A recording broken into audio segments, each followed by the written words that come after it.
I would like to present to you a case for the historical existence of Jesus. Lately, there have been many people who have been claiming that there is no evidence to verify his actual existence. It has become so widely claimed by recent speakers that most of us take for granted what we have been told, although it is rare to find anyone who has actually looked for themselves to verify this claim. First, you should know that this view is a new one. All throughout history, skeptics used to claim that Jesus didn't rise from the dead, or that his miracles were only parlor tricks, or that the disciples stole his body from the tomb, but they never claimed he didn't exist. Claiming that he never existed only became possible recently due to the long period of time that has passed since the first century. In the same way, right now it would be ludicrous to say that your great-grandfather never existed. But 1900 years later, it would be easy to convince someone of it. In actuality, there is much more evidence for Jesus' existence than there is for almost any important or famous person of that time. In this presentation, we will be using only non-biblical evidence. In other words, we won't be using the Bible to prove the Bible. We will also be stopping after every account to address the typical skeptical questions about each claim. I warn you though, if you watch this video, you will no longer be able to believe that there is no evidence for the existence of Jesus, and you might even start to question the integrity of the research of those that have told you that there isn't. I will be quoting from a website called thedivineevidence.com, and I will link it in the description section of this video. Cornelius Tacitus lived from 55 to 120 AD. Tacitus was a 1st and 2nd century Roman historian who lived through the reigns of over half a dozen Roman emperors. Considered one of the greatest historians of Rome, Tacitus verifies the biblical account of Jesus' execution at the hands of Pontius Pilate, who governed Judea from 26 to 36 AD during the reign of Tiberius. Tacitus writes the following: Christus, the founder of the Christian name, was put to death by Pontius Pilate, procurator of Judea in the reign of Tiberius. But the pernicious superstition, repressed for a time, broke out again, not only through Judea, where the mischief originated, but through the city of Rome also. It would confirm the following: that Jesus did exist, that he was the founder of Christianity, that Jesus was put to death by Pilate, that Christianity originated in Judea with Jesus, and that Christianity later spread to Rome. Skeptic Interjection 1. Could Tacitus have taken his information from Christian sources? Answer. Because of his position as a professional historian and not as a commentator, it is more likely that Tacitus referenced government records over Christian testimony. It is also possible Tacitus received some of his information from his friend and fellow secular historian Pliny the Younger. Yet, even if Tacitus referenced some of Pliny's sources, it would be out of his character to have done so without critical investigation.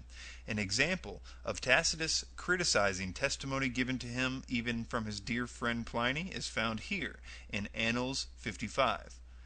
Tacitus distinguishes between confirmed and hearsay accounts almost 70 times in his History. If he felt this account of Jesus was only rumor or folklore, he would have issued his usual disclaimer that this account was unverified, but he did not. Skeptic Interjection 2.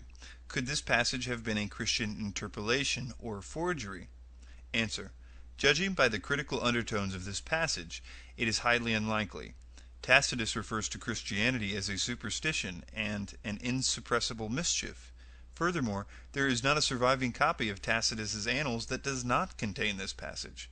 There is no verifiable evidence of tampering of any kind in this passage. Skeptic Interjection 3. Why is this passage not quoted by the early church fathers? Answer. Due to the condescending nature of Tacitus's testimony, early Christian authors most likely would not have quoted such a source, assuming Tacitus's writings were even available to them. However, our actual answer comes from the context of the passage itself. Nothing in Tacitus's statement mentions anything that was not already common knowledge among Christians. It simply provides evidence of Jesus' existence, which is a topic not debated at this point in history. Let's move on to Lucian of Samosata. Lucian was a 2nd century Greek satirist and rhetorician who scornfully describes his views of early Christianity. Though he ridicules the Christians and their Christ, his writings confirm Jesus was executed via crucifixion and that he was the founder of Christianity. He says, "The Christians, you know, worship a man to this day, the distinguished personage who introduced their novel rites and was crucified on that account. It was impressed on them by their original lawgiver that they are all brothers from the moment that they are converted and deny the gods of Greece and worship their crucified sage, and live after his laws." What this passage reveals and how it confirms the biblical account. 1. That Jesus did exist. 2. That Jesus was the founder of Christianity. 3. Jesus was worshipped by his followers. And 4. That Jesus suffered death by crucifixion. Skeptic Interjection 1. Can we consider Lucian's testimony reliable, due to the source being a literary work? Answer. Lucian's comments revolved around historical events. In Lucian's work, The Way to Write History, he openly criticizes his contemporaries, who distort history to flatter their masters or those who fill in historical gaps with their personal conjecture. He writes, "The historian's one task is to tell the thing as it happened. He may nurse some private dislikes, but he will attach far more importance to the public good and set the truth high above his hate. For history, I say again, has this and only this for its own. If a man will start upon it, he must sacrifice to no God but truth. He must neglect all else." Skeptic Interjection 2. Is it possible Lucian received his knowledge from Christian sources, or that this passage is an interpolation or forgery? Answer. Seeing how adamant Lucian was in regards to historical accuracy and critical investigation, our answer is an emphatic no. As to the passage being a Christian forgery, chances are that the reference to Jesus would be far more favorable if this were so. Lucian refers to Jesus only as a man, a lawgiver, and a sage. Human, not divine descriptions. He never once refers to Jesus as a god. Furthermore, there isn't anything in the above statement that reveals what wasn't already known. It merely asserts that Jesus lived, preached, and died. Remember, at this time, Christians were trying to prove Jesus' divinity, not his existence. Next, we're going to look at Flavius Josephus. And before we get started on the details of Josephus, I'd like to make a personal comment. And that is that I've heard for a very long time that this Josephus quote was an obvious forgery. But if you look into it, you'll find that there are really only two different versions of this particular account of Josephus's talking about Jesus. He actually talks about Jesus in another account that's not disputed, but this particular one is. And what you'll find is that there's really two versions, and they don't really differ in anything important. At least when we're arguing Jesus' existence, because they both admit that he existed, that he was crucified by Pontius Pilate, that he had many followers, both Jews and Gentiles, and that he performed what Josephus calls wonderful works. I think one reason that this particular passage of Josephus has been singled out for accusations and even misinformation is that it's a very good account from a very prominent historian who lived at that time and would have probably interviewed the apostles themselves. All of that being said, there is a lot to debate and to talk about this particular passage and the other passage that Josephus mentions Jesus in. So let's look into it. This is what was written. Now, there was about this time Jesus, a wise man, if it be lawful to call him a man, for he was a doer of wonderful works, a teacher of such men as received the truth with pleasure. He drew over to him many of the Jews and many of the Gentiles.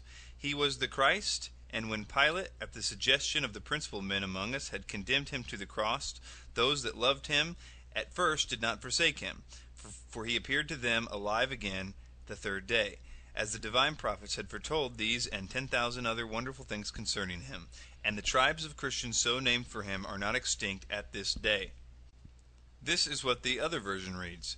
Now, there was about this time Jesus, a wise man, for he was a doer of wonderful works, a teacher of such men as received the truth with pleasure.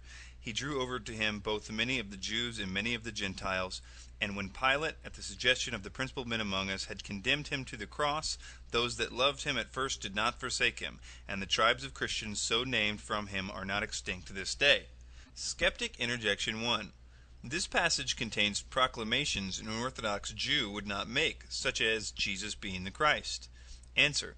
In other translations, Greek and Arabic, the suspicious statements contain disclaimers such as Jesus who was believed to be the Christ, and it has been reported. This presents the theory that Josephus was recording the beliefs regarding Jesus and not necessarily his personal opinion, as a responsible historian should do. If anything, it could lead to the speculation that Christian authors did not add to the text, but rather edited it by deleting the disclaimers. You should also realize that the earliest versions of Antiquities contain this passage as it is presented in the first case. The objection usually is that the earliest copy is not until the 10th century. However, we do have several citations of this passage by other authors prior to the 10th century. Skeptic Interjection 2. Early Christian authors like Origen and Justin Martyr do not mention this passage in their writings. Answer. I'm not sure what the motive behind this objection is, because Origen does reference the other passage by Josephus, yet critics claim the reference is too late to be reliable. But, for the argument's sake, if we assume this passage did exist in the form most scholars believe it did, the early church fathers might not have felt the need to refer to it.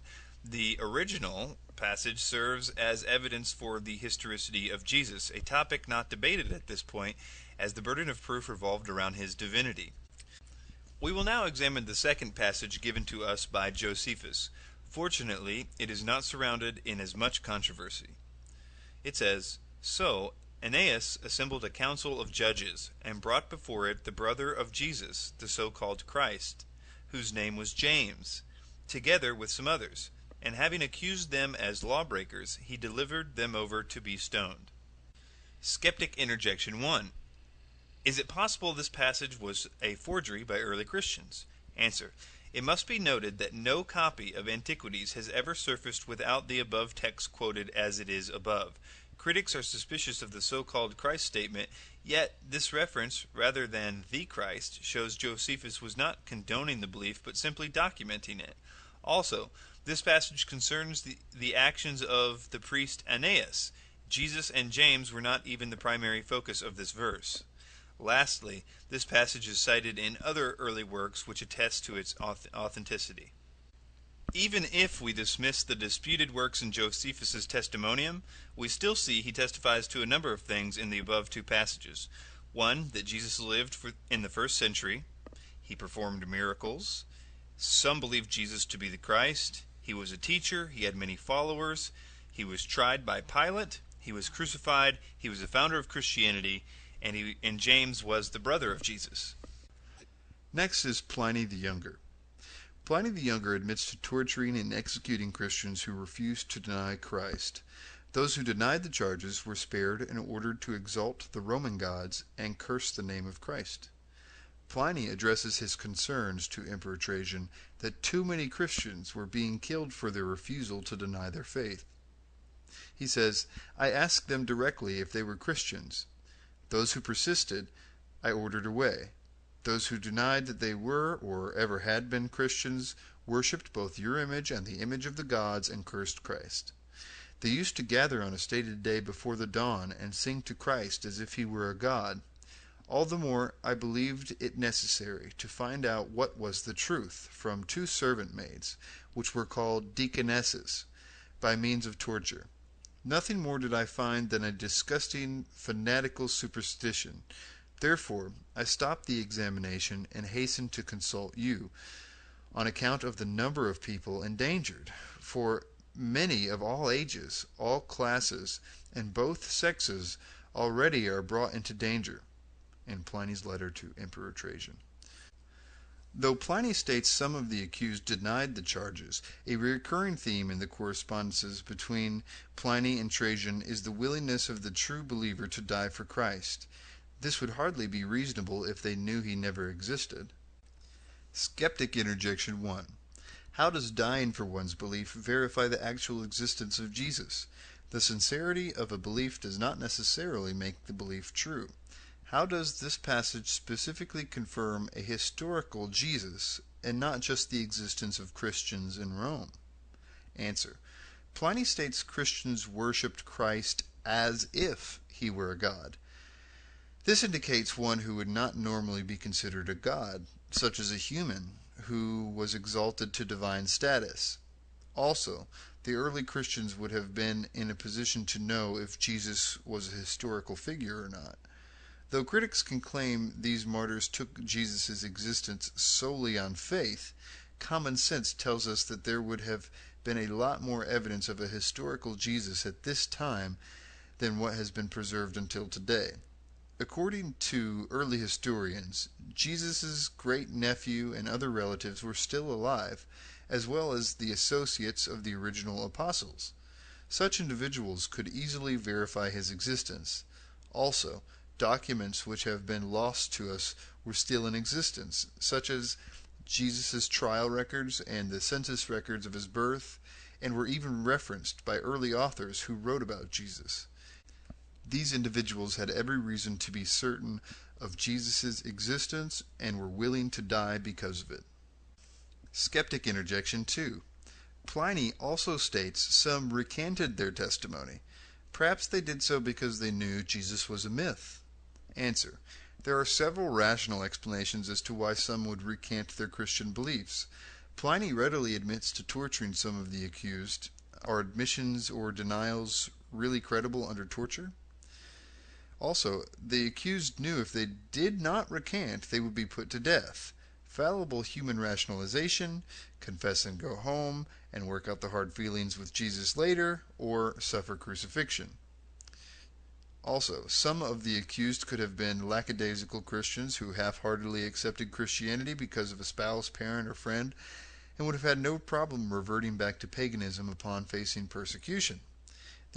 There were half-hearted Christians 2,000 years ago, just like there are half-hearted Christians today.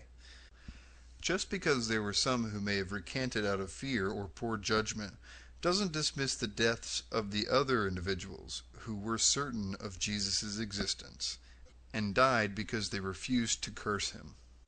Next is Celsus. Celsus was a 2nd century Roman author and an avid opponent of Christianity. He went to great lengths to disprove the divinity of Jesus, yet never denied his actual existence. Unfortunately for Celsus, he sets himself up for criticism by mimicking the exact accusations brought against Jesus by the Pharisees, which had already been addressed and refuted in the New Testament. There are two very important facts regarding Celsus which make him one of the most important witnesses in this discussion. Though most secular passages are accused of being Christian interpolations, we can accept with certainty that this is not the case with Celsus. The sheer volume of his writings, specifically designed to discredit Christianity, coupled with the hostile accusations presented in his work, dismiss the chance immediately. Also, the idea of Celsus getting his information entirely from Christian sources, another recurring accusation against secular evidence, is wholly absurd. He is obviously aware of his opponent's belief, as anyone who is engaging in a debate should be. Celsus wrote his exposition in a form of dialogue between a, quote, Jewish critic and himself. This gives us cause to believe that he used non-Christian, probably Jewish, sources. On Jesus' miracles, he writes, Jesus, on account of his poverty, was hired out to go to Egypt. While there, he acquired certain magical powers. He returned home highly elated at possessing these powers, and on the strength of them gave himself out to be a god. It was by means of sorcery that he was able to accomplish the wonders which he performed.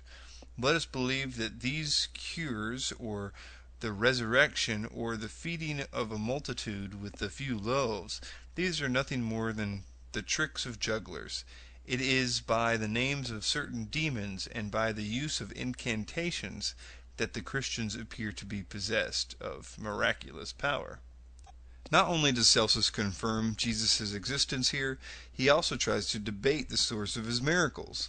Like the Pharisees of Jesus' day, Celsus tries to dismiss these miracles as both demonic possession and cheap parlor tricks.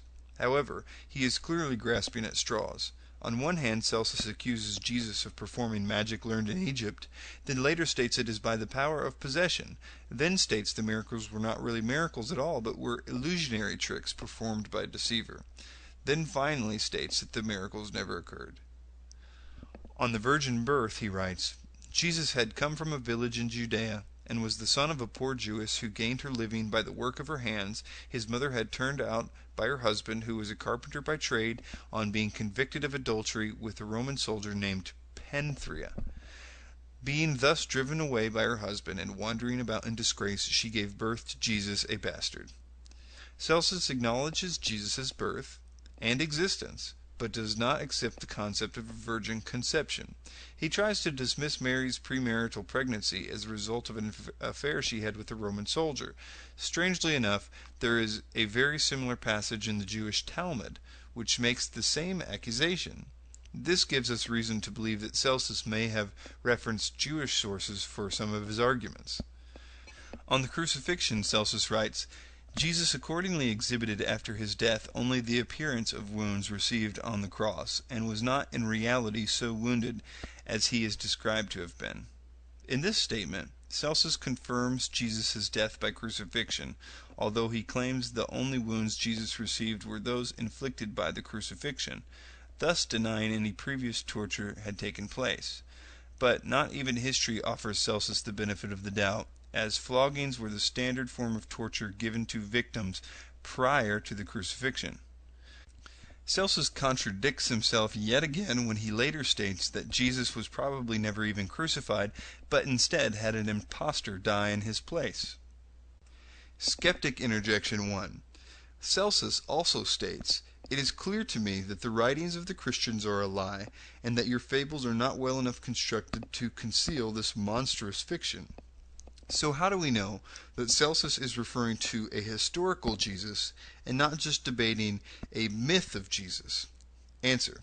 Evidence which shows Celsus to be refuting aspects of a historical Jesus is as follows. Number 1. Satisfied with his presentation of evidence, Celsus offers his conclusion that Jesus was only a man, not a myth or a god, as the apostles had claimed. That's pretty clear that he thought that he existed. Number 2, instead of denying the alleged events, Celsus offers alternative theories to the early Christian claims, like the virgin birth being a cover-up for an illegitimate pregnancy, and the miracles actually being the works of sorcery. If he was discussing a mythical character, he would not have needed to go to such lengths, but to merely have dismissed Jesus as a myth. After all, there is no easier way to discredit a religion than to assert its founder never existed. Of course, this is the argument Celsus never makes. Number 3. Celsus refers to his belief that the claims such as the virgin birth and the resurrection were embellishments created by Christians, not that Jesus himself was a myth. Celsus was debating the claims of Jesus' divinity, not his existence. Gaius Suetonius Tranquillus lived from 69 to 130 A.D. Suetonius was a prominent Roman historian who recorded the lives of Roman Caesars and historical events surrounding their reigns.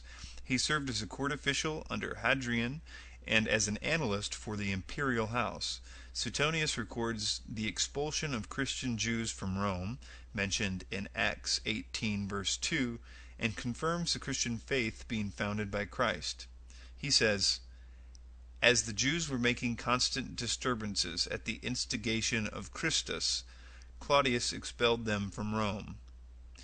Skeptic Interjection 1. Because Suetonius misspells Christus as Chrestus, is it possible that he was referring to someone else? Answer. Because Chrestus was an actual Greek name, critics speculate Suetonius may have been referring to a specific civil agitator. I would like to present a few arguments as to why I feel this is a reference to Jesus. In order to get as close to the author's intent as possible, this is the passage as it exists in the original Latin. Suetonius seems to imply the word Christus as a title, not as a reference to a particular rebel. Though I have seen critics cite the passage as a certain one Christus, we can see that this is incorrect by the lack of the original quodam in the original Latin. Suetonius uses the word instigation, not instigator. The Latin word referring to an instigator is impulsor, but the term referring to an instigation is impulsore. And this is the word Suetonius uses, thus affirming the belief that he is using the word Christus as a title and not as a name. It was common for both pagan and Christian authors to spell the name using either an E or an I, and we know that the Christian authors were obviously referring to Jesus when they spelled the name Christus. Tertullian criticizes pagan disdain or hate for Christianity and points out the fact that they can't even spell the name correctly. He implies the common misspelling of Crestius by their use of the term Christians. He writes, "Most people so blindly knock their heads against the hatred of the Christian name, it is wrongly pronounced by you as Christians, for you do not even know accurately the name you hate. But the special ground of dislike to the sect is that it bears the name of its founder." Apology, chapter 3. Next is Thallus, unknown to 52 AD. Although his works exist only in fragments, Julius Africanus debates Thallus' explanation of the midday darkness which occurred during the Passover of Jesus' crucifixion.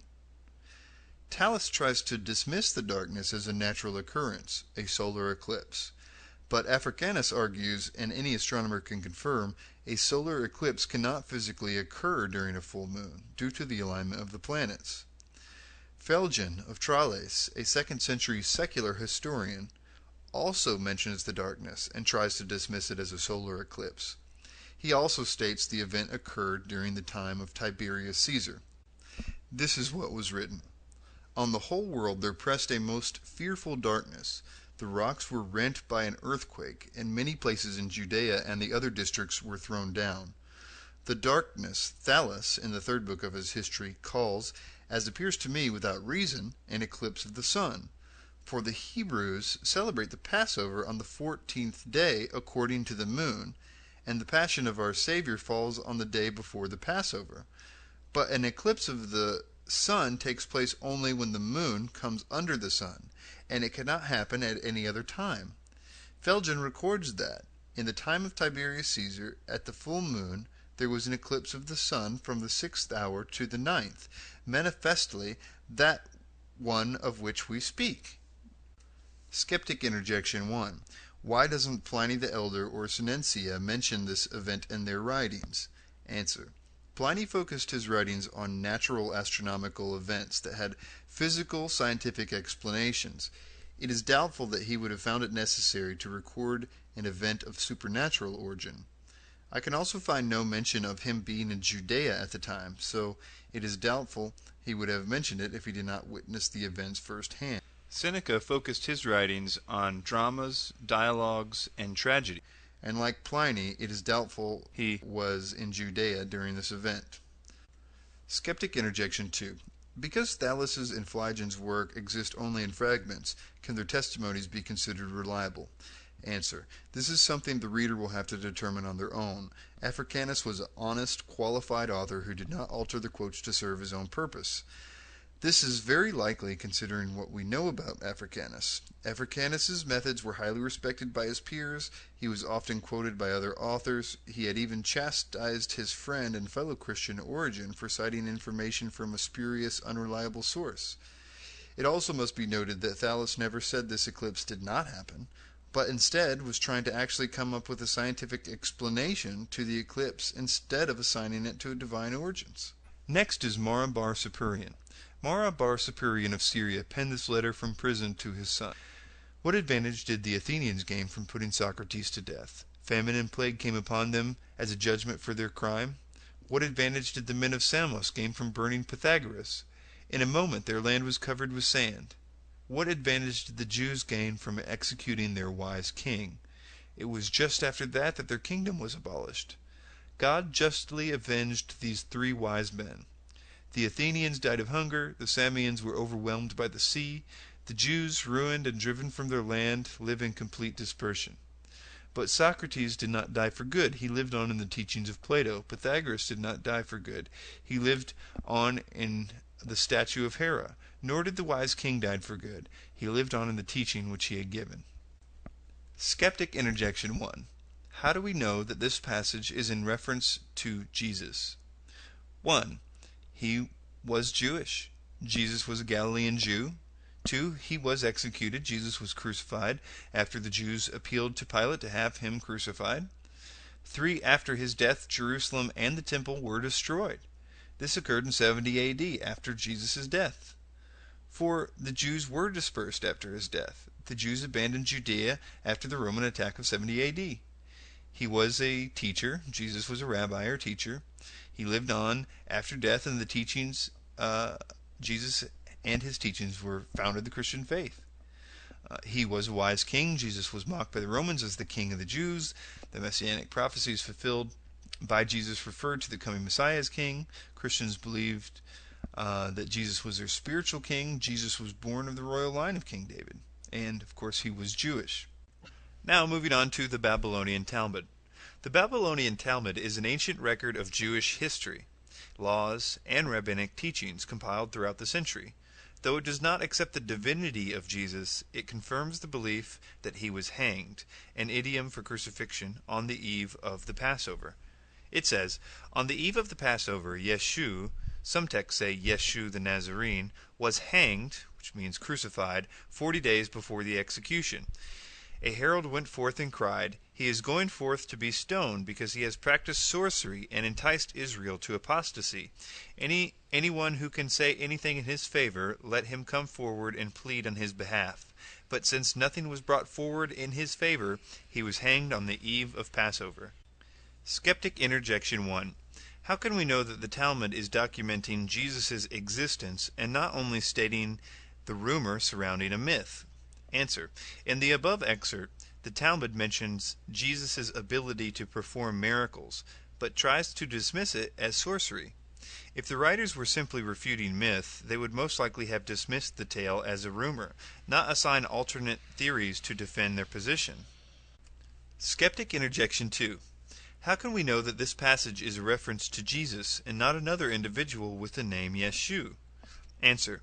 Though it is possible this passage could refer to another individual, we know Jesus was killed during the Passover. We know he was crucified, a Jewish idiom for hanged. We know he was accused of practicing sorcery by the Pharisees for his miracles. And he was ultimately arrested for the sin of blasphemy, enticing Israel to apostasy.